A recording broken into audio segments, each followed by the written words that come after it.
Okay. Recording start అయింది. Okay. So, పర్లేదు experience మనకి లేకపోయినా ఏం గాదు. సో, డేటా సైన్స్‌లో యాక్చువల్లీ డేటా విజువలైజేషన్ చాలా ఈజీ. అండ్ మనం స్టార్ట్ చేయాలనుకున్నప్పుడు డేటా విజువలైజేషన్‌తో స్టార్ట్ చేస్తే ఈజీగుంటుంది. తర్వాత మనం డేటా విజువలైజేషన్ ఇచ్చే డేటా అనలిటిక్స్ కానీ, డీఈ, ఎంఎల్ అటు సైడ్ కూడా ఇంట్రెస్ట్ ఉంటే మనం తర్వాత మూవ్ అవ్వచ్చు. సో, ఫస్ట్ అండ్ ఫార్‌మోస్ట్ వచ్చి మనకి ఎక్సెల్ వచ్చుంటే బెటరు. ఎక్సెల్ రాకపోయినా మనం విజువలైజేషన్‌తో స్టార్ట్ చేయొచ్చు. సో, హై లెవెల్ ఈ పవర్ బిఐ ట్రైనింగ్‌లో నేను ఈ 10, 11 టాపిక్స్ కవర్ చేద్దాం అనుకుంటున్నాను. సో, ఫస్ట్ డేటా ఓవర్‌వ్యూ అసల మనకి అనలిటిక్స్ మీద బ్యాక్‌గ్రౌండ్ లేదు కాబట్టి, అసలు డేటా అనలిటిక్స్ అంటే ఏంటి? దాంట్లో ఏ ఏ స్ట్రీమ్స్ ఉంటాయి? మనకి ఎక్కడెక్కడ కెరియర్ ఆపర్చునిటీస్, ఏ ఏ రోల్స్ మనకి ఈ డేటా అనలిటిక్స్ వల్ల ఓపెన్ అప్ అయితాయి. మళ్ళీ ఇంకా డేటా విజువలైజేషన్ ఇంపార్టెన్స్ ఏంటి? ఎందుకు పవర్ బిఐఏ నేర్చుకోవాలి? ఎందుకంటే పవర్ బిఐ, టాబ్లూ ఇలా మల్టిపుల్ టూల్స్ ఉన్నాయి. సో, ఎందుకు పవర్ బిఐఏ నేర్చుకోవాలి? మనకి కెరియర్ ఆపర్చునిటీస్ పరంగా గానీ, ఈజ్ ఆఫ్ లెర్నింగ్ దాని గురించి కూడా కొద్దిగా డిస్కస్ చేద్దాం. తర్వాత ఇదయ్యాక అది ఇంట్రడక్షన్ అయ్యాక ఇంకా డైరెక్ట్‌లీ మనం పవర్ బిఐలో ఎంటర్ అయితాం. లైక్ పవర్ బిఐ ఇన్‌స్టాల్ చేయడం. పవర్ బిఐలో డెస్క్‌టాప్ సర్వీస్ అట్లా మల్టిపుల్ ఆఫరింగ్స్ ఉంటాయి. ఆ ఆఫరింగ్స్ ఏంటి? యూఐ ఇంటర్‌ఫేస్ ఎలా ఉంటుంది?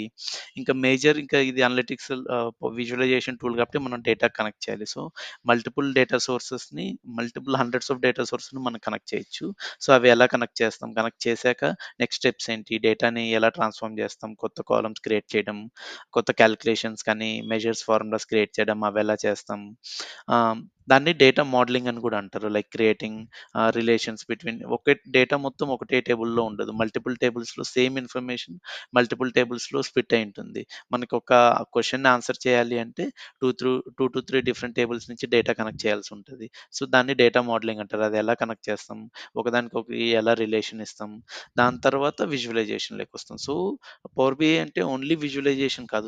ఇది విజువలైజేషన్ టూల్ అయినా కానీ, మనం ఒక గ్రాఫ్ క్రియేట్ చేయాలంటే దాని బ్యాక్ ఎండ్‌లో చాలా డేటా మానిప్యులేషన్ చేయాల్సుంటది. ఇది డేటా ఇంజినీరింగ్ టీమ్ మనకి డేటా ఇచ్చిన తర్వాత చేయాల్సిన మానిప్యులేషన్స్ ఇవన్నీ. దాని తర్వాత మనం ఇంకా విజువలైజేషన్ మన యూజ్ కేస్ బట్టి ఏ విజువలైజేషన్ ఉండాలి? అది టేబులా, బార్ చార్టా, పై చార్టా ఇవన్నీ మనం చూస్తాం నెక్స్ట్. ఇంకా దాని తర్వాత రిపోర్ట్ అయిపోయిన తర్వాత ఇంకా రిపోర్ట్ బిల్డింగ్ అంటారు. సో, విజువలైజేషన్ క్రియేట్ అయిపోయిన తర్వాత మనకి మల్టిపుల్ ఫిల్టర్స్ ఇస్తాం. లైక్ ఇప్పుడు మనం ఒక రిపోర్ట్ పాపులేషన్ ఆఫ్ ఇండియా చూపిస్తున్నాం అనుకోండి. సో, ఫస్ట్ రిపోర్ట్‌లో అన్నీ కనపడతాయి. కానీ నాకు only state starting with a గాని, టీ గాని చూడాలనుకుంటే ఇలాంటివన్నీ మనం ఫిల్టర్స్ ఇవ్వాలి గదా! మనం ఎక్సెల్‌లో ఎలా అయితే డేటా ఫిల్టర్ చేస్తామో అలా మనకున్న విజువలైజేషన్‌ని గూడా మనకి ఇష్టం వచ్చినట్టు చేంజ్ చేయడానికి డేటాని యాడ్ ఆర్ రిమూవ్ చేయడానికి ఈ స్లైసర్స్ ఇవన్నీ వాడతాము. దీంట్లో కూడా డాష్‌బోర్డ్ అని ఒక కాన్సెప్ట్ ఉంటుంది. రిపోర్ట్ క్రియేట్ చేసిన తర్వాత అవి కూడా డిస్కస్ చేస్తాం. నెక్స్ట్ వచ్చి డేటా అనలిటిక్స్ ఎక్స్‌ప్రెషన్ ఇది చాలా చాలా ఇంపార్టెంట్. ఇది లేకపోతే మనం మోస్ట్ ఆఫ్ ది విజువలైజేషన్స్ చేయలేము. లైక్ మనకి సమ్ కావాలన్నా యావరేజ్ కానీ, running sum, running total, only current year YTD year till date values కావాలన్నా సేల్స్ రిపోర్ట్ ఇలాంటివన్నీ మనం డాక్స్‌లోనే యూజ్ చేస్తాం. ఇది one of the most important or what we say uh, hard ఈ main piece of Power BI. Okay. So, ఇది లేకపోతే మనకసల ఈ పవర్ బిఐలో ఇప్పుడున్న ఆ పవర్ గాని, ఆ ఫంక్షనాలిటీ గాని ఉండదు. సో, నెక్స్ట్ ఇది అయిపోయిన తర్వాత మన రిపోర్ట్ మన దగ్గర పెట్టుకోము గదా! మనం చేసిన రిపోర్ట్ షేర్ చేయాలి యూజర్స్‌కి. లైక్ కస్టమర్స్ కానీ, హైర్ లెవెల్ లీడర్‌షిప్‌కి షేర్ చేయాలి. సో, అది ఎలా షేర్ చేస్తామంటే మనకి పవర్ బిఐ సర్వీస్ అకౌంట్ ఉంటుంది. ఆ సర్వీస్ అకౌంట్‌లో మనం ఆ రిపోర్ట్‌ని పబ్లిష్ చేస్తే జస్ట్ వాళ్ళొక వెబ్ లింక్‌తో ఆ రిపోర్ట్‌ని యాక్సెస్ చేయగలుగుతారు. వెబ్ లింక్‌తో వాళ్ళ మొబైల్‌లో గూడా యాక్సెస్ చేయొచ్చు రిపోర్ట్. సో, అదయిన తర్వాత అదే పవర్ బిఐ మొబైల్ యాప్స్ కానీ, పవర్ బిఐ యాప్స్ కానీ పవర్ బిఐ యాప్ అని ఒక కాన్సెప్ట్ ఉంటుంది. మల్టిపుల్ రిపోర్ట్స్‌ని ఒకటే యాప్‌లో పెట్టుకోవడానికి ఇవి గూడా మనం చూస్తాము రాను రాను. ఇంకా దాని తర్వాత కొన్ని బెస్ట్ ప్రాక్టీసెస్ అండ్ టిప్స్ అంటే అప్పుడప్పుడు ఏమవుతుందంటే ఒకటే రిపోర్ట్‌లో మనకి ఆల్ ఓవర్ ఎగ్జాంపుల్ తీసుకుంటే ఆల్ ఓవర్ ఇండియా డేటా ఉంటుంది. కానీ ఆ రిపోర్ట్ చూస్తున్నప్పుడు ఓన్లీ తెలంగాణలో ఉన్న వాళ్ళకి ఓన్లీ తెలంగాణ డేటానే కనపడాలి. మహారాష్ట్రలో ఉన్న సేల్స్ మేనేజర్‌కి ఓన్లీ మహారాష్ట్ర డేటానే కనపడాలి. కానీ రిపోర్ట్ మాత్రం సేమ్ రిపోర్టే.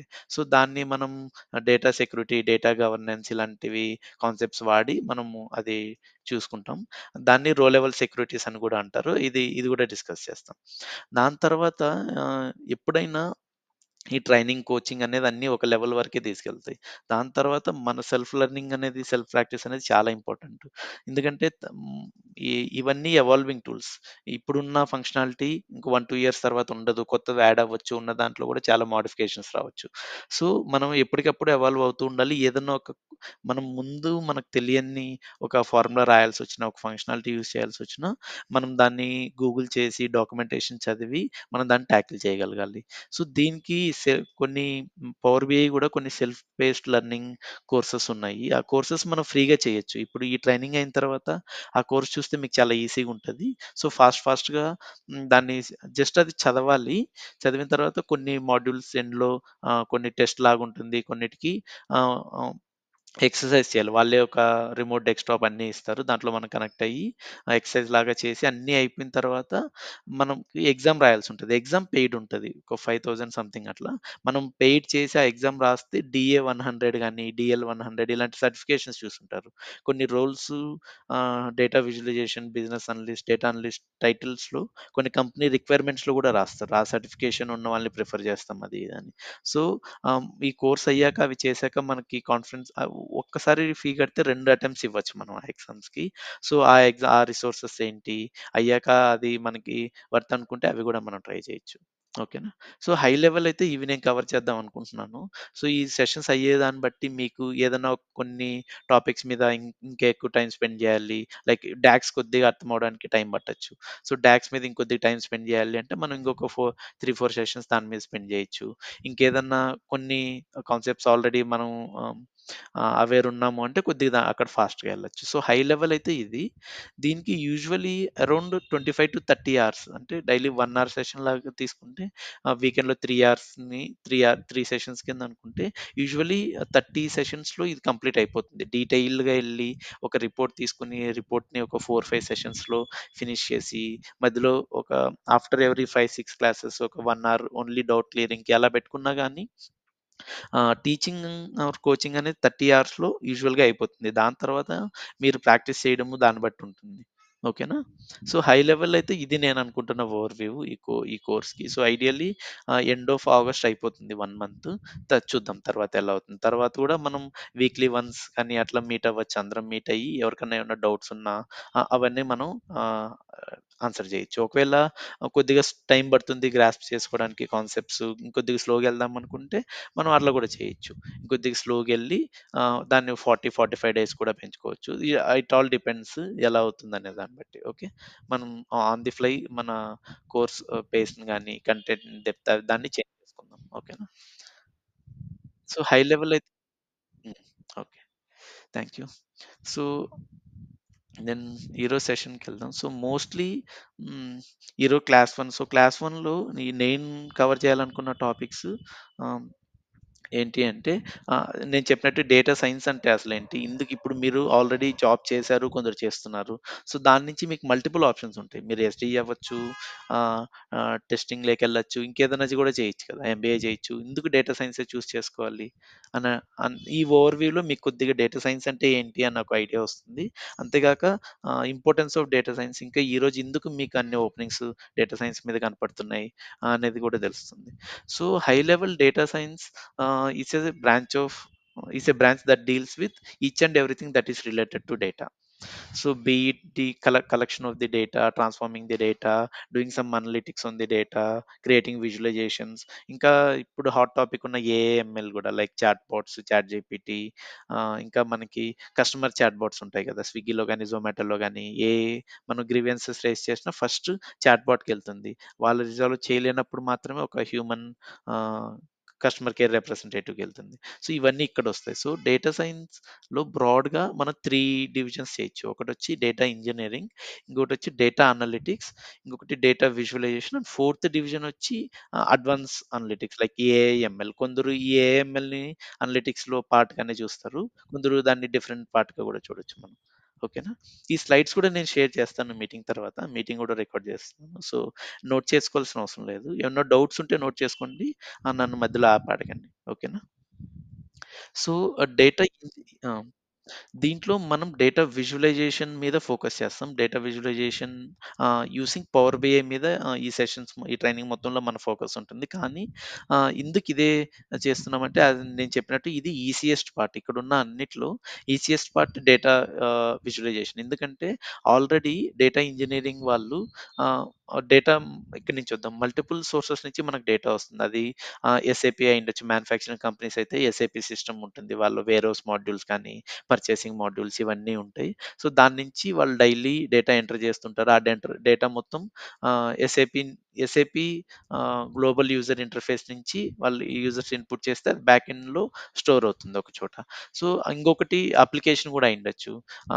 ప్రతి కంపెనీస్‌లో చాలా అప్లికేషన్స్ ఉంటాయి. ఈవెన్ మన టైమ్ షీట్ కూడా ఒక అప్లికేషనే. మనం కంపెనీకెళ్ళి అసలు ఐడీ కార్డ్ స్వైప్ చేసి పంచ్ ఇన్, పంచ్ ఔట్ చేసినప్పుడు కూడా ఆ డేటా కూడా ఎక్కడో ఒక చోట స్టోర్ అవుతుంది. సో, తర్వాత మనం ఆఫీస్‌కెళ్ళామా లేదా ఈ అనలిటిక్స్ చూడాలనుకున్నా వాళ్ళు ఇలాంటి డేటానే యూజ్ చేస్తారు. సో, ఇది రా డేటా ఉంటది. సో, మనకి అప్లికేషన్‌లో మనకు కనపడే యూజర్ ఇంటర్ఫేస్‌లో వచ్చిన డేటా యాస్ ఇట్ ఈస్‌గా ఒక చోట స్టోర్ అవుతుంది. కానీ దాన్ని మనం తర్వాత అనలిటిక్స్‌లో గానీ, విజువలైజేషన్స్‌లో ఇలా యూజ్ చేయడం కష్టంగా ఉంటుంది. ఆ డేటాని మనం ఫస్ట్ కొద్దిగా క్లీన్ చేయాలి. అంటే దాన్ని డేటా ఇంజినీరింగ్ ట్రాన్స్‌ఫర్మేషన్స్ అంటారు. అంటే ETL transformations, extract, transform and load operations అంటారు వాటిని. సో, యూజువల్లీ ఏం చేస్తాం అక్కడున్న రా డేటాని కలెక్ట్ చేసి మల్టిపుల్ ఒకవేళ ఒక అప్లికేషన్‌లో మనకి ఒక 30, 40 టేబుల్స్ క్రియేట్ అవుతున్నాయనుకో, ఆ టేబుల్స్‌ని మనం లాజికల్ కొన్ని కీ కాలమ్స్‌ని వాటన్నిటిని యూజ్ చేసి ఒక 10 టేబుల్స్‌గా దాన్ని ఆహ్, మెర్జ్ చేయొచ్చు. ఆ 10 టేబుల్స్‌ని తర్వాత అది మేబీ నేను చెప్పినట్టు ఆ 10 టేబుల్స్‌లో అన్ని యూజర్స్ డేటా ఉంటుంది. ఓన్లీ ఆ డేటా మనకి మేనేజర్ లెవెల్‌కే కనపడాలంటే అప్పుడక్కడ సెక్యూరిటీ చెక్ పాయింట్స్ పెట్టడం గానీ, ఇంకా ఆ డేటాని కొద్దిగా క్లీన్ చేసి అప్పుడప్పుడు మనకి అప్లికేషన్ నుంచి డేటా రీడ్ అయినప్పుడు ఆ ఫార్మాటింగ్ సరిగ్గా రాదు. సో, డేట్ ఫార్మాట్ కూడా టెక్స్ట్‌లో ఉంటుంది. అది డేట్‌లా ఉండాలంటే దాన్ని డేట్ కింద కన్వర్ట్ చేయడము. ఇంటిజర్ గానీ, డెసిమల్ ఇలాంటి ఫార్మాట్స్ కరెక్ట్‌గా వస్తున్నాయా లేదా? అప్పుడప్పుడు మనం జియో కోడ్స్ కూడా ఆ యూజర్ ఇన్‌పుట్ నుంచి తీసుకుంటాం. ఆ జియో కోడ్ కరెక్ట్‌గా రీడ్ అవుతుందా లేదా? Time format local time zone అది ఇండియన్ స్టాండర్డ్ టైమ్ గాని ఇలా ఉందా? లేకపోతే అన్ని యూటీసీలో ఉన్నాయా? ఇలాంటి ట్రాన్స్‌ఫర్మేషన్ చెక్స్ అన్నీ మనం ఈ డేటా ఇంజినీరింగ్‌లో చేస్తాము. సో, మోస్ట్‌లీ ఇప్పుడు మీరు ఏ కంపెనీస్‌లో చూసినా డేటా ఇంజినీరింగ్ అంతా ఇప్పుడు బిగ్ డేటానే. సో, ఈ డేటా చాలా ఎక్కువుంటుంది. అంతేగాక 90-95% ఆఫ్ కంపెనీస్ అన్నీ ఇప్పుడు క్లౌడ్ ఇంటర్ఫేస్‌కి మారాయి.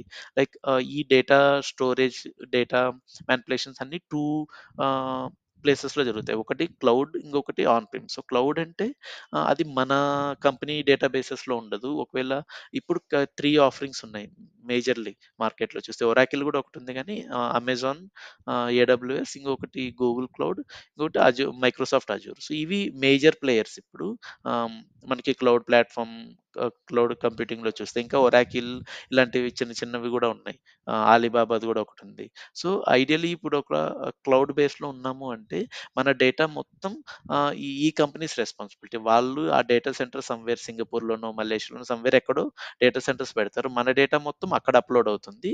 ఆహ్, ఆ డేటాని స్టోర్ చేయాలంటే కావాల్సిన ఖర్చంతా వాడు పెట్టుకుంటాడు. మనం వాడికి ఆహ్, డే ఆహ్, మంత్లీ ఇంతని పే చేస్తాం. అది ఆ agreements maybe based on data ఎంత స్టోర్ చేసామని ఉండొచ్చు. కొన్ని కంపెనీస్ డేటా స్టోర్ చేసామన్న దాన్ని బట్టి చార్జ్ చేయరు. ఆ డేటాని ఎన్ని సార్లు మనం హిట్ చేసాము, రిట్రీవ్ చేసాము వాళ్ళ సర్వర్స్ నుంచి అన్న దాన్ని బట్టి చార్జ్ చేస్తారు. ఇలాంటి మల్టిపుల్ థింగ్స్ ఉంటాయి. సో, మోస్ట్‌లీ క్లౌడ్ బేస్డే ఉంటాయి చాలా వరకు. కొన్ని ఫైనాన్షియల్ ఇన్‌స్టిట్యూషన్స్ కానీ, కొన్ని బ్యాంకింగ్ రిలేటెడ్ ఇన్ఫర్మేషన్, కొన్ని సెక్యూర్డ్‌గా ఉండాలి. క్లౌడ్‌లో వద్దు అని అనుకున్న వాళ్ళు ఆన్ ప్రిమ్‌లో స్టోర్ చేస్తారు. కానీ ఆ కంపెనీస్‌లో కూడా మెజారిటీ ఆఫ్ ది డేటా క్లౌడ్‌లో ఉంటుంది. కొన్ని డేటా మాత్రమే ఆన్ ప్రిమైసెస్. ఆన్ ప్రిమైసెస్ అంటే ఆ సర్వర్స్ కానీ, ఆ డేటా వేర్‌హౌసెస్ అన్నీ ఇంటర్నల్‌గా ఆ కంపెనీ వాళ్ళు మేనేజ్ చేస్తారు. వాళ్ళు కూడా వరల్డ్‌లో ఎక్కడో ఒక చోట వాళ్ళ డేటా సెంటర్స్ కట్టుంటారు ఆ కంపెనీస్‌ది. అక్కడ స్టోర్ చేస్తారు. ఇలా ఎందుకు క్లౌడ్ చేస్తారు అంటే ఈస్ ఆఫ్ ఇది. ఎందుకంటే డేటా సెంటర్స్‌ని మేనేజ్ చేయడం కూడా చాలా కష్టం. అక్కడ చాలా వాటర్ అవసరం అవుతుంది. హీట్ అవుతుంటాయి. అంటే ఇప్పుడు మనకి హార్డ్ డిస్క్ ఎలా ఉంటదో సేమ్ దానికొక 1,00,000 టైమ్స్ ఒక డేటా వేర్ హౌసెస్ ఉంటే దాన్ని మెయింటైన్ చేయాల్సుంటది. ఏం ఇష్యూ కాకుండా. సో, ఇవి వాడుతున్నప్పుడు మనకి మోస్ట్‌లీ మనం స్పార్క్ అండ్ డేటాబ్రిక్స్ వాడతాం. Databricks and Spark is compatible to each and every uh Azure, each and every cloud solution that is available out there. Like Databricks and Spark అనేది 2 different companies. మనకి Python spark is build upon Python only. దీంట్లో ఏమవుతుందంటే parallel computing ఉంటుంది. మనకి 1000 rose ఉండి 1000 రోస్‌లో మనం ఏదో ఒక ఆపరేషన్ చేస్తుంటే ఆహ్, నార్మల్ పైథాన్ వాడినప్పుడు ఒక్కొక్క రో రన్ అవుతుంది. స్పార్క్ వాడినప్పుడు ఆ ఉన్న 1000ని ఒక 100 ఈచ్ ఒక 10 డిఫరెంట్ బకెట్స్‌గా రన్ చేసి 100ని ఆ 10 బకెట్స్‌ని సైమల్టేనియస్‌గా రన్ చేస్తుంది. సో, పైథాన్‌లో 1 అవర్‌లో రన్ అయ్యే కోడ్ యూజువల్లీ స్పార్క్ వాటిల్లో 10, 15 మినిట్స్‌లోనే రన్ అవుతుంది. సో, ఇప్పుడు ఏ డేటాబ్రిక్స్ కానీ ఇంకా డిఫరెంట్ కూడా ఉంటాయి ఇట్లా. ఇక్కడ ఈ డేటా ఇంజినీరింగ్ టూల్స్ దేంట్లో అయినా స్పార్క్ కానీ ఇలాంటివి హై లెవెల్ హడూప్ ఇలాంటివి కూడా ఉంటాయి. ఇలాంటి టూల్సే యూజ్ చేసి చేస్తారు. ఓకే. ఇంకా డేటా స్టోరేజ్ అనేది ఇక్కడ నేను చెప్పినట్టు డేటా స్టోరేజ్‌లో గూడా కొన్ని ప్రిన్సిపల్స్ అండ్ మెథడాలజీస్ ఉంటాయి మనం వాడాల్సినవి. అంటే డేటాబేస్ నేమ్ ఏముండాలి, అంటే ఇప్పుడు వేర్‌హౌస్ రిలేటెడ్ అన్నీ ఒక వేర్‌హౌస్ సబ్ ఫోల్డర్‌లో రావాలి. ఫైనాన్స్ రిలేటెడ్ అన్నీ ఫైనాన్షియల్ సబ్ ఫోల్డర్‌లో రావాలి. ఆ ఫైనాన్షియల్ సబ్ ఫోల్డర్ లోపల ఒకటి ఇన్వాయిస్ అయ్యుండొచ్చు, ఒకటి ఎంప్లాయీ పేమెంట్స్ అయ్యుండొచ్చు, ఒకటి డ్యూ పేమెంట్స్ అయ్యుండొచ్చు. ఇలాంటి టేబుల్స్ అన్నీ సేమ్ ఫైనాన్షియల్ సబ్ ఫోల్డర్‌లో రావాలి. ఇలాంటి హైరార్కీని ఇవన్నీ మనం ఇక్కడ డేటా స్టోరేజ్‌లో డిఫైన్ చేస్తాము. Next transformation. సో, ఈ ట్రాన్స్‌ఫర్మేషన్ అన్న స్టెప్పు చాలా చోట్ల ఉంటుంది. ఈ ట్రాన్స్‌ఫర్మేషన్ ఎయిదర్ ఈ డేటా ఇంజినీరింగ్‌లో పార్ట్ ఉండొచ్చు, డేటా అనలిటిక్స్‌లో ఉండొచ్చు, డేటా విజువలైజేషన్‌లో కూడా మనం డేటా ట్రాన్స్‌ఫర్మేషన్ చేస్తాం. అనేది ఈ పార్ట్ మల్టిపుల్ ఆహ్, స్టెప్స్‌లో వస్తుంది. మల్టిపుల్ టైమ్స్ యూజ్ చేస్తాం. మోస్ట్‌లీ డేటా ట్రాన్స్‌ఫర్మేషన్ అంటే మనం అదే నేను చెప్పినట్టు ఉన్న డేటాలో కొత్త కాలమ్స్ యాడ్ చేయాలి. ఉన్న డేటాని రిమూవ్ చేయాలి. ఉన్న డేటా ఇప్పుడు ఇండివిడ్యువల్ లెవెల్ డేటా ఉంది. ఇప్పుడు ఒక ఎంప్లాయీ ఆహ్, వీక్‌కి 4 డేస్ ఆఫీస్‌కెళ్ళాడు. 1 డే 4 అవర్స్ ఉన్నాడు. ఇంకొక రోజు 5 అవర్స్, 6 అవర్స్ అట్లున్నాడు. ఒక వీక్‌కి ఎన్ని డేస్ ఎళ్ళాడు? నీకు అల్టిమేట్‌గా ఫైనల్ టేబుల్‌లో ఒక ఎంప్లాయీ ఒక పర్టిక్యులర్ వీక్‌లో ఎన్ని అవర్స్ ఎళ్ళాడో ఉంటే చాలు నీకు. ఆ డే లెవెల్ ఇన్ఫర్మేషన్ అవసరం లేదు. అప్పుడేం చేస్తాం మన ట్రాన్స్‌ఫర్మేషన్స్‌లో ఆ సమ్ ఆఫ్ ఆహ్, అవర్స్ స్పెండ్ ఇన్ ఆఫీస్ ఒక ఎంప్లాయీ అండ్ వీక్ లెవెల్‌లో సాగ్రిగేట్ చేసి ఇస్తాం. ఇలాంటివన్నీ ఈ డేటా ట్రాన్స్‌ఫర్మేషన్స్‌లో వాడతాం. అంటే మనకు కావాల్సిన డేటా ఎక్కువ గ్రాన్యులారిటీలో మల్టిపుల్ లెవెల్స్‌లో ఉన్నప్పుడు మనకు హై లెవెల్ కావాలంటే ఆ ట్రాన్స్‌ఫర్మేషన్స్ వాడతాం. మోస్ట్‌లీ ఈ ట్రాన్స్‌ఫర్మేషన్స్‌కి ఆర్ గాని, పైథాన్ గాని వాడతారు. అంటే టూల్స్ ప్రోగ్రామింగ్ లాంగ్వేజెస్ ఇవి వాడతారు. కానీ ఈ లాంగ్వేజెస్‌ని కూడా మనం ఈ డేటాబ్రిక్స్ లాంటి టూల్స్‌లో కాల్ చేయొచ్చు. సో, డేటాబ్రిక్స్ ఎలా ఉంటుందంటే మీకు పైథాన్ జూపిటర్ నోట్‌బుక్ ఐడియా ఉంటే అది ఒక సెల్ ఉంటుంది. ఆ సెల్‌లో మనం కోడ్ రాస్తాం. దాన్ని రన్ చేస్తే దాని కింద అవుట్‌పుట్ వస్తుంది. ఈ డేటాబ్రిక్స్‌లో ఒక సెల్ మనం పైథాన్‌లో రాయొచ్చు. ఇంకొక సెల్ ఎస్‌క్యూఎల్‌లో, ఇంకొకటి ఆర్‌లో ఇలా కూడా రాయొచ్చు. సో, డేటాబ్రిక్స్ అనేది మల్టిపుల్ టూల్స్‌ని, మల్టిపుల్ లాంగ్వేజెస్‌ని సపోర్ట్ చేస్తుంది. సో, అది బిగ్గెస్ట్ అడ్వాంటేజ్ అవుతుంది. మనం ఆహ్, పెద్ద పెద్ద డేటా ఇంజినీరింగ్ పైప్‌లైన్స్ రాస్తున్నప్పుడు కొన్ని కమాండ్స్ ఎస్‌క్యూఎల్‌లో ఈజీగా అయిపోతాయి. కొన్ని కమాండ్స్ స్పార్క్‌లో ఈజీగా అయిపోతాయి. అట్లా మల్టిపుల్ కమాండ్స్ మనం వితిన్ సేమ్ నోట్‌బుక్‌లో రాయొచ్చు. దాన్ని పబ్లిష్ చేస్తే ఇవన్నీ క్లౌడ్ బేస్డ్ కాబట్టి మనం ఈ సాఫ్ట్‌వేర్ ఇన్‌స్టాల్ చేయడం, దాని లైబ్రరీస్ మెయింటైన్ చేయడం ఆ హెడేక్ ఏం మనకుండదు. జస్ట్ ఒక వెబ్ లింక్‌తో మనం వీటిని యాక్సెస్ చేస్తాం. వెబ్ లింక్‌లోనే మనం కోడ్ రాస్తాం. అక్కడే డిప్లాయ్ కూడా చేస్తాం. మన మెషిన్ రిసోర్సెస్ ఏమి యూజ్ అవ్వదు except for uh, the browser that we are using. Okay. ఇది high level data engineering perspective. Next data analytics. Data అనలిటిక్స్‌లో వాడే టూల్స్ కూడా యూజువల్లీ ఇవే. ఆర్ గాని, పైథాన్ గాని ఈ టూల్స్ మనం లాంగ్వేజ్‌కి వాడతాము. ఈ కోడ్ ఎక్కడ హోస్ట్ అవుతుంది, ఎక్కడ రన్ అవుతుందంటే డేటాబ్రిక్స్‌లో గాని ఇట్లా చేసి మనకున్న క్లౌడ్ సొల్యూషన్స్‌లో ఆ కోడ్‌ని హోస్ట్ చేస్తాం. సో, డేటా అనలిటిక్స్‌కి, విజువలైజేషన్‌కి డిఫరెన్స్ ఏంటంటే హ్మ్, డేటా అనలిటిక్స్‌లో మనం ఉన్న డేటాలతో కొన్ని ఏబీ టెస్టింగ్ అని, స్టాటిస్టికల్ అనాలిసిస్, ట్రెండ్ ఎక్స్‌ప్లోరేషన్ ఇలాంటివన్నీ డేటా అనలిటిక్స్‌లో చేస్తాం. సో, అనలిటిక్స్‌లో ఉన్న డేటాని మనం ట్రాన్స్‌ఫార్మ్ చేసి, క్రంచ్ చేసి ఒక ఇన్‌సైట్ ఇస్తాం. ఆ ఇన్‌సైట్ మనం జస్ట్ ఒక వర్డ్ ఫార్మాట్‌లో జస్ట్ ఒక పారాగ్రాఫ్ ఫార్మాట్‌లో కూడా రాయొచ్చు. లైక్ ఆహ్, ఆహ్, ఏదో ఒక ప్రొడక్ట్‌కి కోల్‌గేట్ పేస్ట్ ప్రొడక్ట్ మహారాష్ట్రలో uh, month over month or quarter over quarter 5% sale reduction అయింది. Reason for sale reduction something ఏదో some competitor new product launch చేశారు. బికాస్ ఆఫ్ దట్ మనకి 2% సేల్ డౌన్ అయింది. మిగతా 3% sale down is because of some other issue. So, అంటే ఒక, ఒక high level మనం చాలా అనాలిసిస్ చేసి మనకి ఒక బిజినెస్ ప్రాబ్లమ్‌ని దానికి ఒక ఆన్సర్ ఇస్తాం. ఆ ఆన్సర్‌కి ఒక ఇందుకు తగ్గింది, ఎంత తగ్గింది, ఇందుకు తగ్గింది. ఆ తగ్గడానికి మల్టిపుల్ ఫ్యాక్టర్స్ ఉంటే ఏ ఫ్యాక్టర్ ఎంతెంత కాంట్రిబ్యూట్ చేస్తుంది. ఇలాంటివన్నీ మనకి డేటా అనలిటిక్స్‌లో మనం చూస్తాము. ఇంకొకటేంటంటే స్టాటిస్టికల్ అనాలిసిస్ లైక్ ఇప్పుడు ఏదో ఒక అమెజాన్ ఆహ్, మా ప్లే పేజే చూస్తున్నామనుకోండి. దాంట్లో వాళ్ళొక కొత్త ఫీచర్ లాంచ్ చేయాలనుకుంటున్నారు. ఇప్పుడు అమెజాన్ పే ఆప్షన్ ఒక 4, 5 ఇయర్స్ బ్యాక్ అమెజాన్‌లో ఉండేది కాదు. Amazon dot ఇన్‌లో. సో, తర్వాత వాళ్ళు అమెజాన్ పే యాడ్ చేసినప్పుడు ఏమన్నా వాళ్ళకి అమెజాన్ సేల్స్ పెరిగాయా లేదా?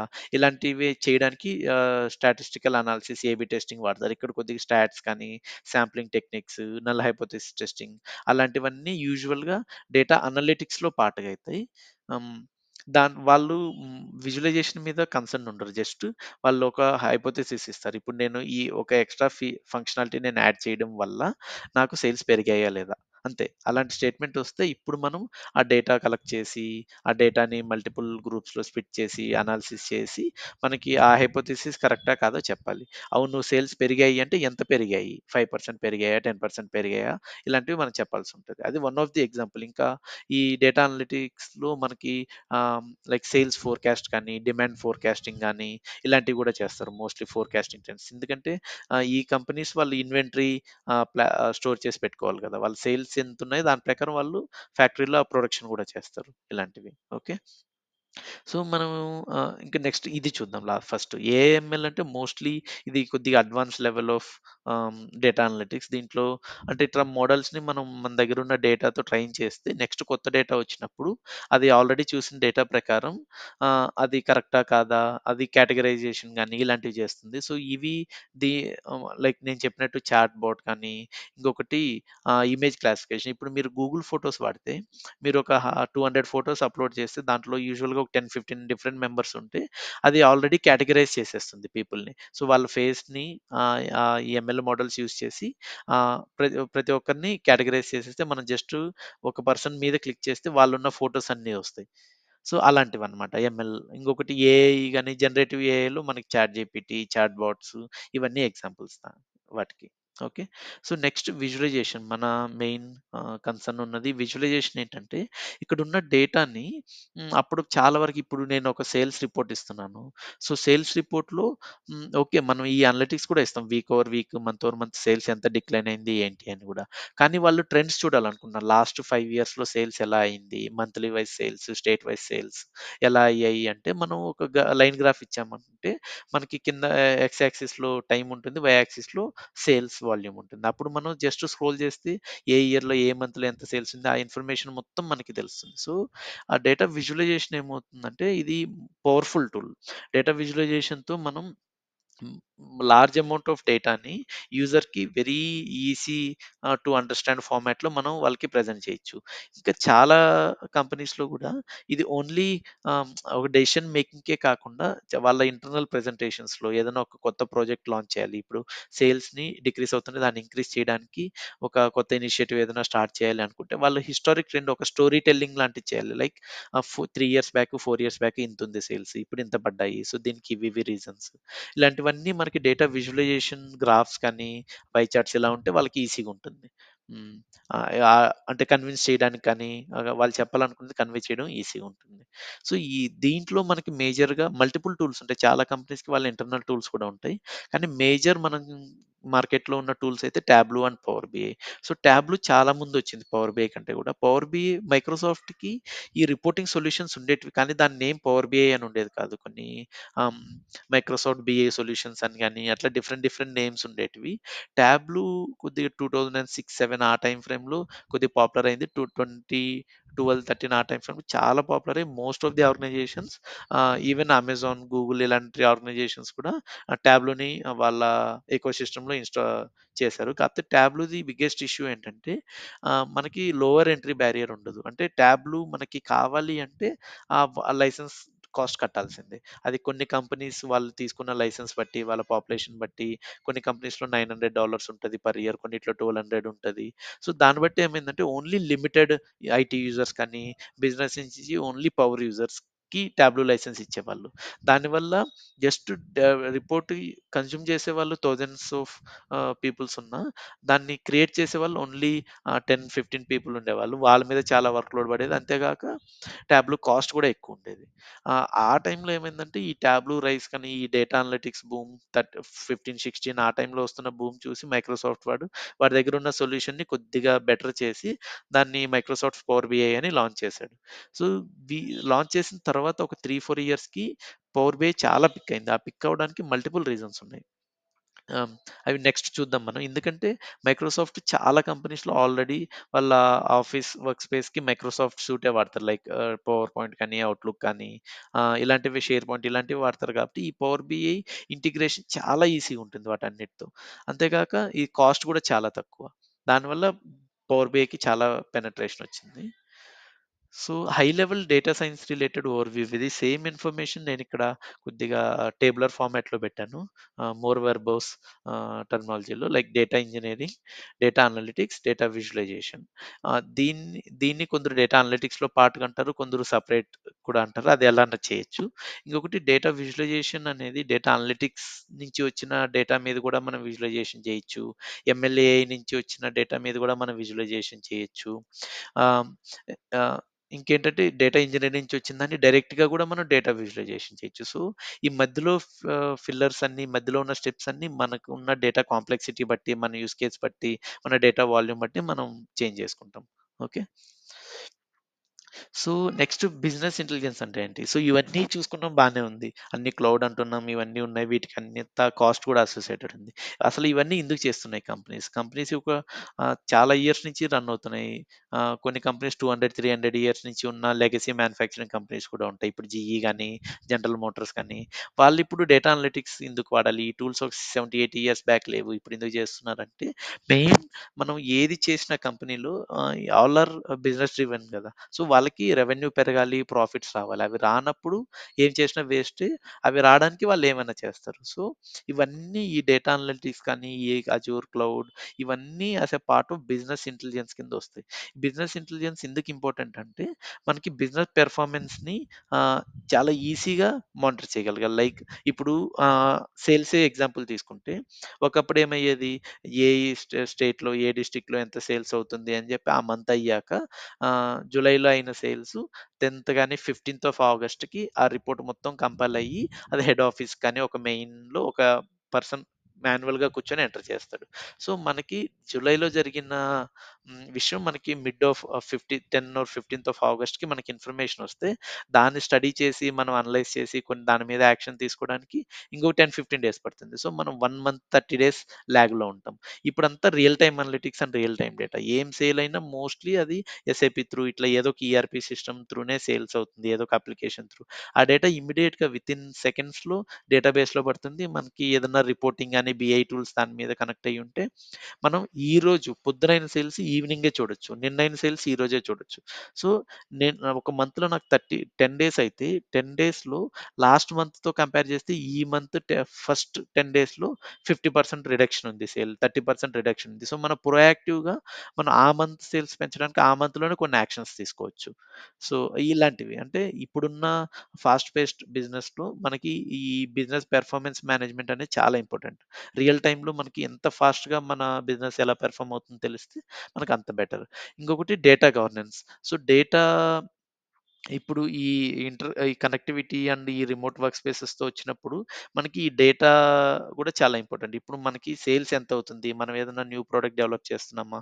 ఇలాంటివన్నీ కాంపిటీటర్స్‌కి తెలిస్తే ఆ కంపెనీకి చాలా లాస్ అవ్వడానికి ఛాన్స్ ఉంటది. సో, డేటా, డేటా అందరికి యాక్సెసిబుల్ ఉండాలి. కానీ ఎవరికి ఏ డేటా కనపడాలో ఆ డేటానే కనపడాలి. సో, ఇలాంటి డేటా గవర్నెన్స్ చేయడానికి ఇలాంటి టూల్స్ అన్నీ మనకు చాలా యూజ్ అయితాయి. ఇంకొకటి business intelligence program. Business intelligence program mostly ఇవే. డేటా అనలిటిక్స్ కానీ ఈ 2 గూడా డేటా అనలిటిక్స్ కానీ, విజువలైజేషన్స్ క్రియేట్ చేయడం, ఒక యాప్స్ క్రియేట్ చేయడం. అంటే ఆహ్, సేల్స్ కనుక ఫస్ట్ 10 డేస్‌లో, ఫస్ట్ 15 డేస్‌లో లాస్ట్ ప్రీవియస్ 2-3 మంత్స్ కంటే సేల్స్ వాల్యూ ఒక థ్రెషోల్డ్ కంటే లెట్స్ సే లాస్ట్ 3 మంత్స్‌లో మనకి ఒక మంత్‌లో 1000 సేల్ అయ్యాయి. ఈ మంత్‌లో ఆ 1000 ఎట్లంటే కంటే 20% ఎక్కువ సేల్ అయినా, తక్కువ సేల్ అయినా హైర్ లెవెల్ లీడర్‌షిప్‌కి ఒక అలర్ట్ ఎళ్తుంది. సో, ఈ మంత్ మీకు లాస్ట్ 3 మంత్స్‌తో కంపేర్ చేస్తే 25% డౌన్ ఉన్నాయి సేల్స్. లేదంటే 25% హై ఉన్నాయి. అంటే వాళ్ళకి ఆ ట్రిగ్గర్ ఎళ్ళినప్పుడు వాళ్ళు అప్పుడు ఓపెన్ చేసి వాళ్ళు బ్యాక్‌గ్రౌండ్‌లో చూస్తారు. ఎందుకు డౌన్ అవుతుంది? లేదంటే ఎందుకు అప్ అవుతుంది? మనం ఏమైనా యాక్షన్ తీసుకున్నామా? ఇలాంటివన్నీ మనకు చాలా ఇంపార్టెంట్. ఇంకొకటి డేటా వేర్ హౌసింగ్ అంటే నా స్ట్రాటజీ లైక్ ఆన్ ప్రిమ్‌లో డేటా ఉండాలా? ఇంకా ఏ క్లౌడ్ సపోర్ట్ మనం యూజ్ చేయాలి? ఏ టూల్స్ యూజ్ చేయాలి? ఇంకా ఆ టూల్స్ యూజ్ చేస్తే మనకి ఉన్న డేటా ఇంటిగ్రేషన్‌తో ఎందుకంటే చాలా కంపెనీస్‌లో ఆహ్, ఓన్లీ ఎస్ఏపీ ఇవి కాకుండా చాలా లెగసీ టూల్స్ ఉంటాయి. కొన్ని ఆహ్, కోబాల్ ఇలాంటి మెయిన్ ఫ్రేమ్ ఇలాంటి లాంగ్వేజెస్‌లో రాసిన టూల్స్ కూడా ఇంకా కొన్ని కంపెనీస్ యూజ్ చేస్తారు. మేబీ దాన్ని పర్సెంటేజ్ చాలా తక్కువుంటది. కానీ స్టిల్ అలాంటివి యూజ్ ఉంటాయి. ఆ డేటాను కూడా మనం వదలలేం. ఆ డేటాను కూడా మన అనలిటిక్స్‌లో యూజ్ చేయాలి. సో, ఆ డేటా ఇంటిగ్రేషన్ ఎలా పాసిబుల్ అవుతుంది? ఇవన్నీ మనం డేటా అనలిటిక్ టూల్స్ గాని, నేను చెప్పిన మల్టిపుల్ మెథడాలజీస్ యూజ్ చేసి చేస్తాం. అవన్నీ ఎందుకు చేస్తామంటే it should support our business in it's growth, increasing profits and revenue etcetera. So, దీన్ని బిజినెస్ ఇంటెలిజెన్స్ అని కూడా అంటారు. సో, ఈ డేటా అనలిటిక్స్ ఇవన్నీ పార్ట్ ఆఫ్ బిజినెస్ ఇంటెలిజెన్స్ అన్నమాట. సో, బిజినెస్ ఇంటెలిజెన్స్‌లో మనం డేటా విజువలైజేషన్ చూద్దాం. సో, డేటా విజువలైజేషన్ ముందే చెప్పినట్టు కాంప్లెక్స్ డేటాని మనం సింపుల్ ఫార్మాట్‌లో యూజర్స్‌కి చూపించొచ్చు. అప్పుడప్పుడు మనకి డేటాలో ప్యాటర్న్స్ కనపడవు. మనం ఆ డేటాని మనం గ్రాఫ్‌లో గాని ఇలా ప్లాట్ చేసినప్పుడు మనం ప్యాటర్న్స్ కూడా ఐడెంటిఫై చేయొచ్చు. లైక్ ఇప్పుడు ఆహ్, వితిన్ లైన్ గ్రాఫ్‌లోనే ఫస్ట్ లైన్ 2024 డేటా, 2023 అట్లా different years data uh, multiple లైన్స్‌లో మనం ప్లాట్ చేస్తే సో, ఎవ్రీ ఇయర్ ఒక పర్టిక్యులర్ క్వార్టర్‌లో మేబీ జూలై, ఆగస్ట్ ఆ టైంలో సేల్స్ డిప్ అవుతున్నాయా? ఏదో ఒక పర్టిక్యులర్ టైంలో సేల్స్ అప్ అవుతున్నాయి. మేబీ అక్కడ ఏదైనా హాలిడే సీజన్ అయ్యుండొచ్చు. ఇలాంటి ప్యాటర్న్స్ కూడా మనం ఈజీగా విజువలైజేషన్‌తో ఐడెంటిఫై చేయొచ్చు. ఇంకొకటి హైర్ లెవెల్ లీడర్‌షిప్‌కి ఎఫెక్టివ్‌గా కమ్యూనికేట్ చేయొచ్చు. మనం చెప్పాలనుకున్నది ఒక 2, 3 గ్రాఫ్స్ షేర్ చేస్తే ఆ ఇన్ఫర్మేషన్ అంతా వాళ్ళకి కన్వే అయిపోతుంది.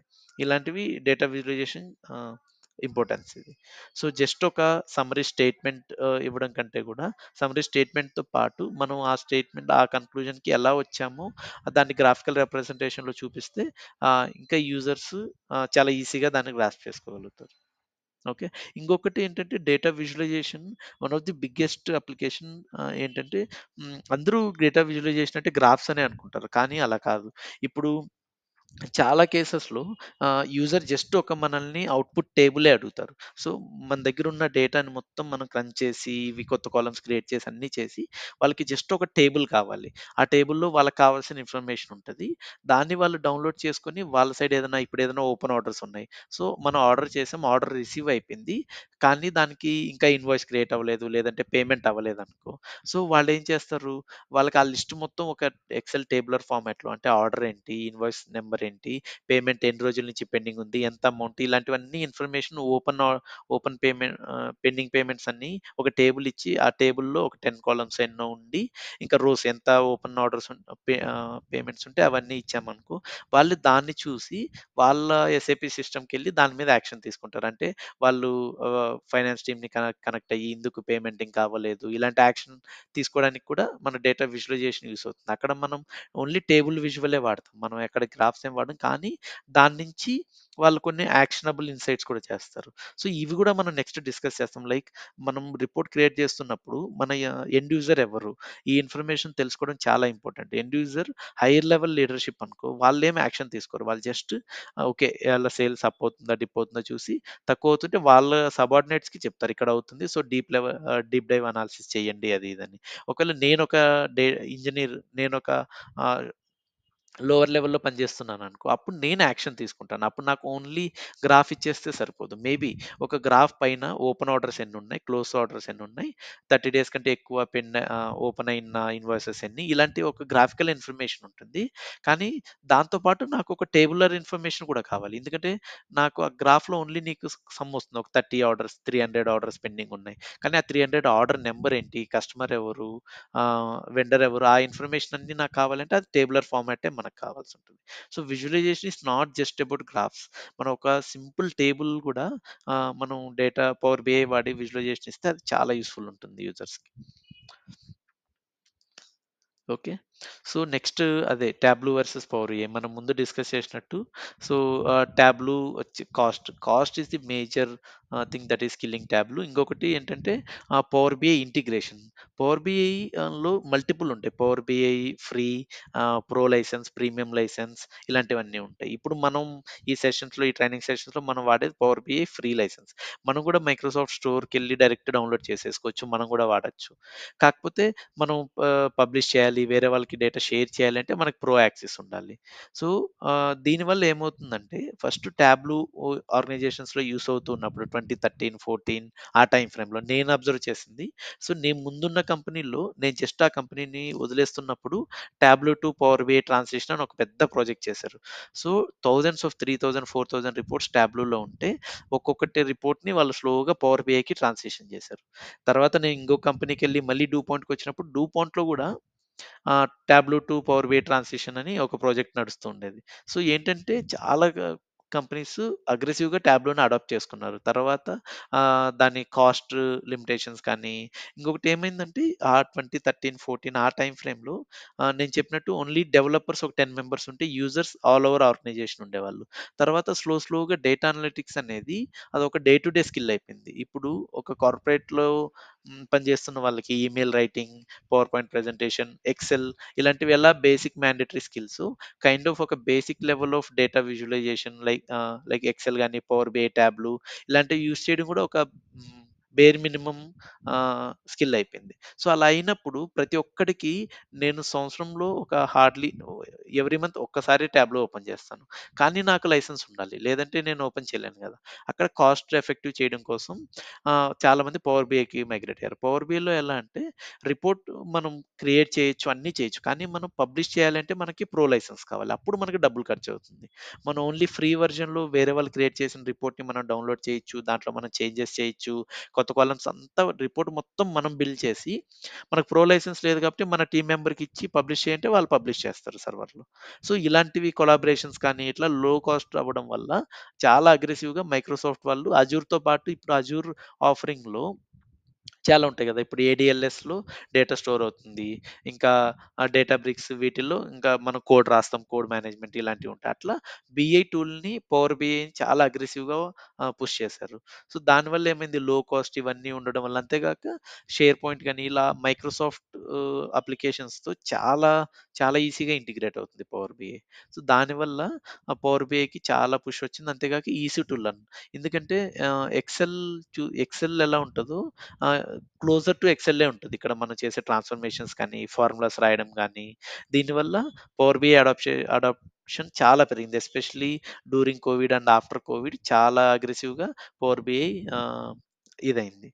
ఇంకొకటేంటంటే పవర్ బిఐలో మనకి మల్టిపుల్ కస్టమ్ విజువలైజేషన్స్ కూడా పాసిబుల్ ఉంటాయి. ఇవి మనం నెక్స్ట్ చూస్తే అలవాటు తెలుస్తుంది. టాబ్‌లో ఏంటంటే రిజిడ్. అక్కడున్న ఏవైతే ఫంక్షనాలిటీ ఉంటదో అదే వాడాలి. ఆ పవర్ బిఐలో ఏంటంటే వాళ్ళిచ్చిన ఫంక్షనాలిటీ కాకుండా మనం కస్టమ్ విజువలైజేషన్స్ కూడా ఇంటర్నెట్ నుంచి డౌన్‌లోడ్ చేసుకొని అవి వాడొచ్చు.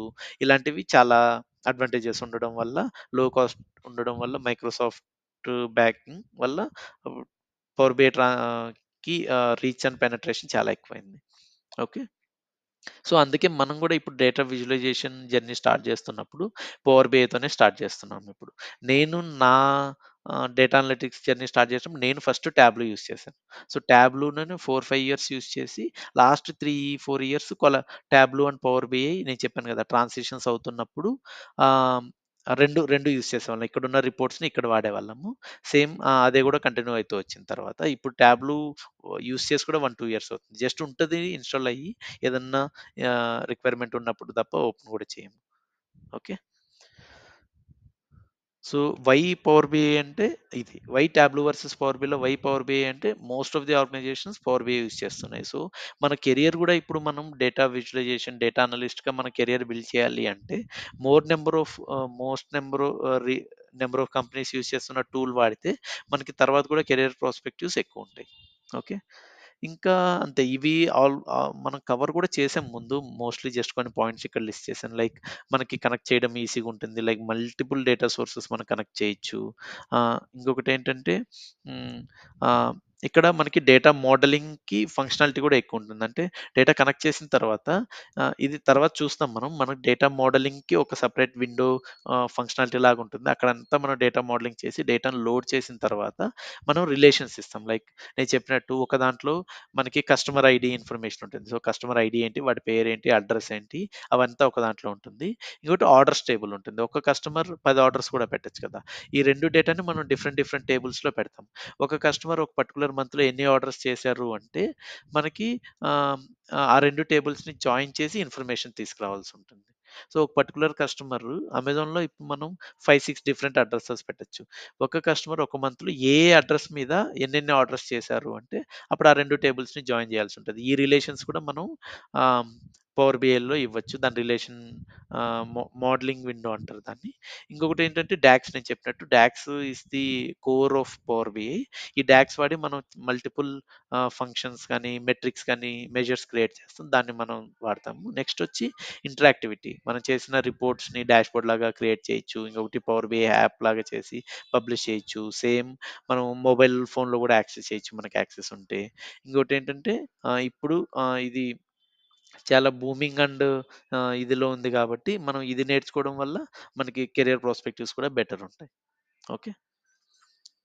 Next Power BI versus Excel. నేనన్నట్టు Excel and Power BI Microsoft వాళ్ళు ఎంత క్లోజర్ ట్రై చేస్తారో అంత క్లోజర్‌గా ఉండడానికి ట్రై చేస్తారు. ఇప్పుడు ఎక్సెల్ అనేది చాలా వర్సటైల్ టూల్ కదా!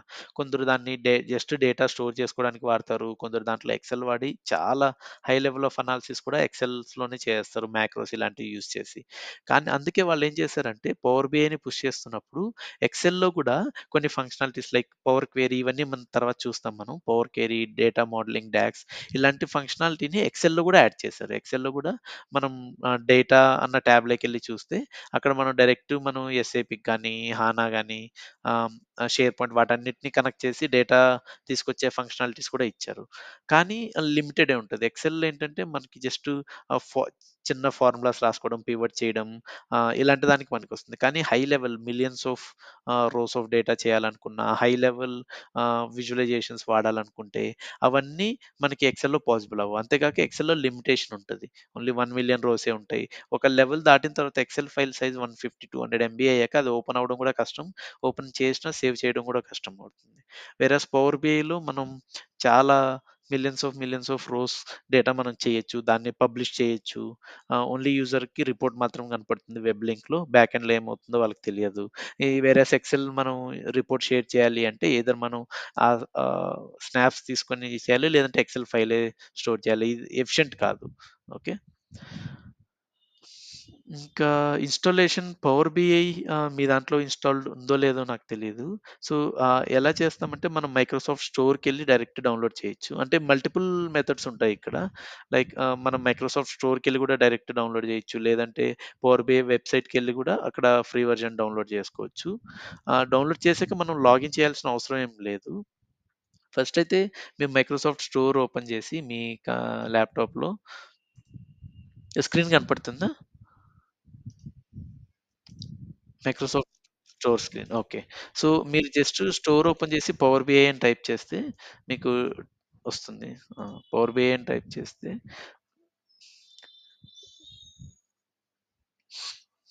So, Power BI desktop, builder ఇట్లా మల్టిపుల్ వస్తాయి. దీంట్లో మీరు పవర్ బిఐ డెస్క్‌టాప్ మీద క్లిక్ చేయాలి. క్లిక్ చేసి ఇక్కడ ఇన్‌స్టాల్ అనే ఆప్షన్ ఉంటుంది. నేను ఆల్రెడీ ఇన్‌స్టాల్ చేశాను కాబట్టి నాకు ఓపెన్ అనే ఆప్షన్ వస్తుంది. మీ మీ దాంట్లో ఇన్‌స్టాల్ లేకపోతే మీరు ఇన్‌స్టాల్ చేయండి. ఇది ఫ్రీ వెర్షనే ఉంటది. మనం ఏం చేయాల్సిన అవసరం లేదు. అంటే మీరు కాల్ తర్వాత కూడా ఇన్‌స్టాల్ చేయొచ్చు. ఏమన్నా రేపు మనం కాల్‌లో కనెక్ట్ అయినప్పుడు ఇన్‌స్టాలేషన్‌లో ఎవరికన్నా ఏదైనా ఇష్యూ అయితే మనం వాట్సాప్‌లో కూడా కమ్యూనికేట్ చేసుకోవచ్చు. ఏదైనా ఇష్యూ అయితే అక్కడ మనం డిస్కస్ చేసుకోవచ్చు. ఓకే. సో, నెక్స్ట్ ఏంటంటే ఇట్లా అయిన తర్వాత ఇన్‌స్టాల్ అయిన తర్వాత ఓపెన్ అన్న ఆప్షన్ ఉంటుంది. లేదంటే మనం డైరెక్ట్ ఇక్కడ కూడా ఇది ఓపెన్ అయ్యాక మనం ఓపెన్ చేయొచ్చు పవర్ బిఐ. పవర్ బిఐ ఇలా ఉంటుంది. దీని యూ యూ యూజర్ ఇంటర్‌ఫేస్ గురించి దీని గురించి మనం నెక్స్ట్ రాబోయే కాల్స్‌లో మనం డిస్కస్ చేద్దాము. సో, ఇలా వస్తుంది పవర్ బిఐ యాప్. మనం లాగిన్ ఏం చేయాల్సిన అవసరం లేదు. మనం జస్ట్ బ్లాంక్ రిపోర్ట్ ఓపెన్ చేస్తే మనకిట్లా వ్యూ వస్తుంది. దీని గురించి నెక్స్ట్ డిస్కస్ చేద్దాం. ఓకే. మీరు జస్ట్ పవర్ బిఐ ఇన్‌స్టాల్ అయ్యి మీరు ఓపెన్ చేసి బ్లాంక్ రిపోర్ట్ మీద క్లిక్ చేస్తే ఇలా ఓపెన్ అవుతుందా? అదొకటి చూడండి అంతవరకు. ఓకే. ఇది మీరు కాల్ అయ్యాక ఈవినింగ్ గాని తర్వాత చూడండి. తర్వాత మనం ఇష్యూ ఏమన్నా ఉంటే వాట్సాప్‌లో గాని రేపు సెషన్ స్టార్ట్ చేసే ముందు ఇది సాల్వ్ చేద్దాం. ఇన్‌స్టాలేషన్‌లో ఏమైనా ఇష్యూ అయితే. ఓకే. సో, ఇంకా మనకి 10 మినిట్స్ ఉంది. ఒక 5 మినిట్స్ నేను ఇది కవర్ చేద్దాం అనుకుంటున్నా. లైక్ మనం డేటానే వాడతాం కదా! సో, డేటాలో మల్టిపుల్ టైప్స్ ఉంటాయి. ఆ టైప్స్ ఇవి మనం అండర్‌స్టాండ్ చేసుకోవడం చాలా ఇంపార్టెంట్. ఇది మేబీ నెక్స్ట్ సెషన్స్‌లో కూడా మనం ఇన్ డెప్త్ ఎళ్తాము. కానీ ఇప్పుడు హై లెవెల్ ఏంటి అంటే డేటాలో మల్టిపుల్ టైప్స్ ఉంటాయి. Like numeric data, string, time, Boolean, binary, geospatial. So, ఇవి ఏంటి అంటే న్యూమరిక్ డేటాలో న్యూమరికల్‌లో మళ్ళీ మనకి మల్టిపుల్ ఉంటాయి గదా! హోల్ నంబర్ అంటే ఇలా 10 గాని, -3, 42 ఇట్లా హోల్ నంబర్ ఉంటాయి కొన్ని. ఇంకొన్ని ఏముంటాయంటే ఆహ్, డెసిమల్ నంబర్స్ లైక్ 3.14, 99.9. సో, ఇది డేటా ఇలా ఎందుకొస్తుందంటే ఇప్పుడు మనకి ఒక అప్లికేషన్ ఉంది. అప్లికేషన్‌లో ఇప్పుడు జస్ట్ మనం ఒక రెస్టారెంట్‌లో టేబుల్ బుక్ చేస్తున్నాం. అప్పుడేమొస్తుంది నంబర్ ఆఫ్ పీపుల్ ఎంతమంది అని అడుగుతారు. అక్కడ మనకు ఆప్షన్ ఏమొస్తుంది 1, 2, 3 1.5 పీపుల్, 2.5 పీపుల్ ఉంటారు గదా! సో, వాడేం చేస్తాడు ఆ సెల్‌ని డెవలపర్స్ ఆ సెల్‌ని ఓన్లీ హోల్ నంబర్ కింద ఇంటిజర్ కింద కన్వర్ట్ చేస్తాడు. సో, అప్పుడు ఓన్లీ 1, 2, 3 ఇలాంటి వాల్యూస్ మాత్రమే మనం ఇన్‌పుట్ చేయగలం. 1.2 అలాంటివి ఇన్‌పుట్ చేస్తే అసలు తీసుకోదు. అప్పుడు మనకి డేటా లో అది స్టోర్ అయినప్పుడు అప్పుడప్పుడు ఇలా స్టోర్ అవ్వదది. అది స్ట్రింగ్ కింద ఆహ్, టె ఆహ్, టె స్ట్రింగ్ కింద, టెక్స్ట్ కింద స్టోర్ అయిపోతుంది. అలా స్టోర్ అయినప్పుడు మనం యాస్ ఇట్ ఈస్‌గా రీడ్ చేస్తే దాని మీద మనం సమ్మేషన్ గాని ఇలాంటివి చేయలేము. సో, ఇలాంటివి చేయాలి అంటే మనం ఫస్ట్ ఒక డేటా మన దగ్గరొచ్చినప్పుడు అక్కడ ఒక పర్టిక్యులర్ మల్టిపుల్ కాలమ్స్ వస్తే దాంట్లో ఎక్స్‌పెక్టెడ్ డేటా టైప్ ఏంటి? ఆ ఇన్ఫర్మేషన్ మనకి తెలుసుకొనుండాలి మనం. అట్లా న్యూమరిక్‌లో మనకి మేజర్‌లీ మనం వాడేది ఇట్లా హోల్ నంబర్ గాని, ఇంటిజర్ అని అంటారు అవి ఇట్లా. ఇంకోటి డెసిమల్ పాయింట్. డెసిమల్ అంటే ఇట్లా ఫ్రాక్షన్ ఉంటది. పాయింట్ తర్వాత కూడా కొన్ని వాల్యూస్ ఉంటాయి. సో, డెసిమల్ యూజువల్లీ అది 5, 6 డిజిట్స్ వరకెళ్తుంది. మన ప్రిసిషన్ డిసైడ్ చేయకపోతే. ఇంకొన్ని ఫిక్స్డ్ డెసిమల్. సో, ఇప్పుడు మనకి 3.14522 అట్లా ఒక 100 వరకుంటే మనకి యూజ్‌లెస్ కదా! అప్పుడు మనం కొన్ని చోట్ల మనం డిఫైన్ చేస్తాం. నేను డేటాని ఓన్లీ 2 డిజిట్స్ ఆఫ్టర్ డెసిమలే చూసుకుంటాను అని చెప్పి. ఇంకొన్ని కరెన్సీ లైక్ మనం రిపోర్ట్స్ మీరు ఎప్పుడైనా పవర్ బిఐ రిపోర్ట్స్ కానీ ఇక్కడ చూసుంటే కొన్ని రిపోర్ట్స్‌లో వాల్యూ కనపడుతుంటే దానికి ముందు ఈ కరెన్సీ సింబల్ గాని ఇలాంటివి ఉంటాయి. సో, ఇవన్నీ గూడా మనం డిఫైన్ చేసి మన విజువలైజేషన్స్‌లో మనం చూపించొచ్చు. ఇంకోటొచ్చి స్ట్రింగ్. స్ట్రింగ్ అంటే ఒక డేటాబేస్‌లో నేను చెప్పినట్టు అది మన యూజర్ నేమ్ అయ్యుండొచ్చు. సిటీ, ప్లేస్ ఏదైనా అదర్ థాన్ ఈ డేటా ఆహ్, టైప్స్ ఉన్నవన్నీ మనం స్ట్రింగ్ కిందే కన్సిడర్ చేస్తాం. అప్పుడప్పుడు మనకి ఒక పర్టిక్యులర్ ఫీల్డ్‌కి డేటా టైప్ ఏంటో మనం డిసైడ్ చేయలేనప్పుడు గూడా బై డిఫాల్ట్ మనం అక్కడ స్ట్రింగ్ డేటా టైపే వాడతాం. సో, తర్వాత స్ట్రింగ్ డేటా టైప్ ఇప్పుడు డేటాబేస్‌లో మన డేటా ఇంజినీర్స్ అప్పుడప్పుడు అన్నిటిని గూడా స్ట్రింగ్ లాగానే ఇచ్చేస్తారు. వాళ్ళకి తెలియనప్పుడు వాళ్ళ దగ్గరున్న 10, 50, 100 కాలమ్స్ అన్నిటిని స్ట్రింగ్ లాగా ఇచ్చేస్తే, మనకి పవర్ బిఐ, టాబ్లూ ఇలాంటి విజువలైజేషన్ టూల్స్‌లో గూడా ట్రాన్స్‌ఫార్మ్ డేటాలో మనకి ఆ డేటా టైప్‌ని చేంజ్ చేసే ఆప్షన్ ఉంటుంది. కానీ చాలా వరకు డేటా ఇంజినీర్స్ ఆ డేటాని ఐడెంటిఫై చేసి సోర్స్‌లోనే ఇవ్వడానికి ట్రై చేస్తారు. ఎందుకంటే ఈ unnecessary data transformation, data type change స్టెప్స్‌ని మనం పవర్ బిఐలో అవాయిడ్ చేయడానికి విజువలైజేషన్ టూల్స్‌లో అవాయిడ్ చేయడానికి వాళ్ళే ఇవ్వాలి. కానీ అప్పుడప్పుడు వాళ్ళకి ఇవ్వడానికి పాసిబుల్ అవ్వదు. అప్పుడప్పుడు రాంగ్ డేటా ఉండడం వల్ల వాళ్ళిక్కడ దీనికి ఇంటిజర్ ఇద్దాము అనుకున్నప్పుడు కొన్ని స్ట్రింగ్ ఇన్ఫర్మేషన్ గూడా అక్కడ రావడం వల్ల వాళ్ళు స్ట్రింగ్ కింద ఇచ్చేస్తారు. ఓకే. ఇంకా నెక్స్ట్ వచ్చి డేట్ ఫార్మాట్. లైక్ మనకి డేట్ ఫార్మాట్స్ చాలా యూజ్ కేసెస్‌లో మనకి టైమ్ డేటానే ఉంటుంది కదా! లైక్ ఈ మంత్‌లో ఎంత సేల్స్ అయింది, ఈ టైప్ ఇన్ఫర్మేషన్. సో, మనకి డేటా ఏ ఫార్మాట్‌లో ఉంది, వైవైఎంఎండీడీ ఉందా, లేకపోతే వైవైడీడీఎంఎం ఉందా, ఇలాంటి ఫార్మాట్స్ ఏ ఫార్మాట్‌లో ఉంది మనం కరెక్ట్‌గా తెలుసుకోవాలి. దాని ప్రకారం మనం ట్రాన్స్‌ఫర్మేషన్స్ చేయాలి. ఎందుకంటే ఇప్పుడు 2024-01-01 ఉంటే అది ఫస్ట్ ఆఫ్ జాన్ అని మనకు తెలుసు. ఒకవేళ 2021-12-01 ఉంటే అది 12థ్ ఆఫ్ జనవరినా? లేదంటే ఫస్ట్ ఆఫ్ డిసెంబరా? ఇలాంటివి మనకి ఫార్మాటింగ్ ఏంటి మనం ముందే అనాలిసిస్ చేసే ముందు తెలుసుకోవాలి. ఇంకా టైమ్ ఫార్మాట్స్. టైమ్ ఫార్మాట్‌లు గూడా ఆహ్, మనకి అది 24 అవర్ ఫార్మాట్‌లో ఉందా? ఆహ్, 12 అవర్స్ ఫార్మాట్‌లో ఉందా అలా చూసుకోవాలి. ఎందుకంటే అలా ఉన్నప్పుడు ఏఎం, పీఎం ఇలాంటి ఇన్ఫర్మేషన్ కూడా యాడ్ అవుతుంది. ఇది ఎందుకు చేస్తామంటే కొన్ని అప్లికేషన్స్‌లో మనకి సేమ్ ఇలా స్విగ్గీ, జొమాటో మనం ఆర్డర్ చేస్తే వాడు 30 మినిట్స్‌లో మనకు డెలివరీ చేస్తామని ప్రామిస్ చేస్తాడు. సో, వాళ్ళు అనలిటిక్స్ చేసేటప్పుడు వాళ్ళేం చేస్తారు, డ్రైవర్స్ ఎంత త్వరగా ప్యాకేజెస్ ఇస్తున్నారు అని వాళ్ళు అనలిటిక్స్ చేస్తున్నప్పుడు 2 టైమ్ స్టాంప్‌కి డిఫరెన్స్ తీసుకుంటారు. అంటే ఆర్డర్ ప్లేస్డ్ టైమ్‌కి మైనస్ ఆర్డర్ డెలివర్డ్ గదా! ఆ రెండిటికి డిఫరెన్స్ తీసుకుంటే వాళ్ళకి కొన్ని అవర్స్ ఒస్తది. 0.5 అవర్స్. సో, దాన్ని బట్టి వాళ్ళు తీసుకుంటారు. అప్పుడు మనకి టైమ్ ఏ ఫార్మాట్‌లో ఉంది, ఈ డిఫరెన్స్ అన్నీ మనకి ఇంపార్టెంట్. ఓకే. ఇంకోటి ఫ్లైట్స్ తీసుకుంటే ఫ్లైట్ బోర్డ్ అయినప్పటి నుంచి డెస్టినేషన్‌కి రీచ్ అవ్వడానికి ఎంత టైం పట్టింది. ఆ డిఫరెన్స్ కూడా ఇలాంటివి కదా! టైమ్ డిఫరెన్సెస్ తీసుకునేటప్పుడు మనకి ఫార్మాటింగ్ ఇంపార్టెంట్. ఇంకొకటి ఆహ్, ఇదే డేట్ అండ్ టైమ్ కూడా కొన్ని కొన్ని ఫీల్డ్స్‌లో మనకి డే టు టైమ్ వస్తుంది. కొన్ని ఫీల్డ్స్‌లో ఓన్లీ టైమ్ మాత్రమే కూడా రికార్డ్ చేస్తాం. ఇంకొకటి టైమ్ జోన్. కొన్ని ఏం చేస్తాయంటే ఈ జెడ్ ఇలా వచ్చినప్పుడు ఏంటంటే by default multiple time Jones ఉంటాయి కదా మనకి. సో, చాలా companies across countries, across continents handle చేసే కంపెనీస్ డేటా టైమ్ స్టాంప్ మొత్తం యూటీసీలోనే తీసుకుంటాయి. ఒకవేళ వాళ్ళు అప్లికేషన్‌లో అంటే యూజర్ ఇన్‌పుట్ చేస్తున్నప్పుడు వాళ్ళ లోకల్ టైమ్‌లో డేటా వచ్చినా కానీ అల్టిమేట్‌గా మీరు డేటా టేబుల్స్‌లో చూస్తే 2 టైమ్ కాలమ్స్ ఉంటాయి. ఒకటొచ్చి లోకల్ టైమ్, ఇంకొకటి యూటీసీ టైమ్. యూటీసీ అంటే యూనివర్సల్ కోఆర్డినేటెడ్ టైమ్ జోన్ కదా! సో, దీని ప్రతి ఒక్కటి ఇప్పుడు మన ఇండియాదొచ్చి యూటీసీ ప్లస్ 5.3 అవర్స్ ఉంటది. 5.5 అట్లా యూటీసీతో చేసినప్పుడు మనకి మల్టిపుల్ డేటాని కంపేర్ చేయడము, జాయిన్ చేయడం ఈజీగా ఉంటుంది. ఓకే. నెక్స్ట్ సేమ్ డ్యూరేషన్ కూడా అలానే. ఈ డ్యూరేషన్ ఇలా ఉన్నప్పుడు ఏమవుతుందంటే మనకి డేస్ ఇట్లుంది. 1 డే 3 అవర్స్ 15 మినిట్స్ ఉంది. ఒకవేళ మనము ఇంకొక కాలమ్‌లో గూడా మనకి డేస్ ఉంది. ఆ రెండిటి మధ్య ఉన్న డిఫరెన్స్‌ని మనం అవర్స్‌లో చూపించాలనుకుంటున్నాం. అప్పుడు మనకి ఇలా ఆహ్, ఈ హ్మ్, దాన్నేమంటారు యూనిట్స్ కూడా. ఇప్పుడు 1 డే 3 అవర్స్ 15 మినిట్స్‌ని మనం అవర్‌లో కన్వర్ట్ చేస్తే ఏమవుతుంది? 27 అవర్స్ 15 మినిట్స్‌కి 0.4 కాబట్టి 27.25 అవర్స్ కదా! సో, ఇలా కన్వర్ట్ చేయడానికి మనకి ఈ యూనిట్స్ ఉండడం కూడా చాలా ఇంపార్టెంట్. నెక్స్ట్ వచ్చి Boolean operations. So, Boolean operations mostly true, false కానీ, 0, 1 గానీ ఇలాంటివి. సో, మనం ఏదైనా ఫార్మ్ ఫిల్ చేస్తున్నప్పుడు నువ్వు ఆల్రెడీ ఈ కంపెనీలో వర్క్ చేసావా? హావ్ యూ ఆహ్, ఇలాంటివి ఉంటాయి కదా! ఇలాంటివి మనం యెస్, నో పెట్టేస్తాం. దాన్ని బూలియన్ ఆపరేషన్స్ అంటారు. అవి ఆ డేటా టైప్. ఇంకొకటి బైనరీ అంటే ఇవి మోస్ట్‌లీ మన అప్లికేషన్స్‌లో మనం వాడం. ఇది ఏఎంఎల్‌లో అట్లా వాడతారు. సో, ఏదైనా ఒక ఇమేజ్ డేటా ఉంటే దాన్ని 0101 కింద కన్వర్ట్ చేసేసి దాన్ని రీడ్ చేయడం అట్లా. ఇంకోటి జియోస్పేషియల్ ఇవి మనం అప్పుడప్పుడు వాడొచ్చు.